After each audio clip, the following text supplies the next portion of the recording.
কাউকে মানসিক কষ্ট দিচ্ছেন, খুব যত্ন করে দিন যাতে কেউ টের না পায়। তবে নিজেকেও একটু তৈরি করে রাখবেন ভবিষ্যতের জন্য।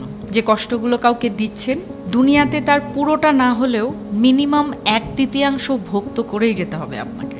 গোলাকার এই পৃথিবীতে আপনার দেয়া কষ্টগুলো ঘুরে ফিরে কিন্তু আপনার কাছে একদিন না একদিন ফেরত আসবে।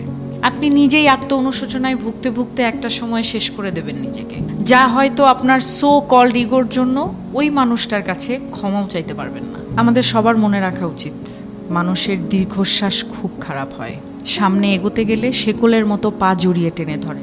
ভালো থাকুক আমাদের চারপাশের মানুষগুলো, ভালোবাসার মানুষ, ঘৃণার মানুষ, কাছের মানুষ, দূরের মানুষ, সবাই ভালো থাকুক।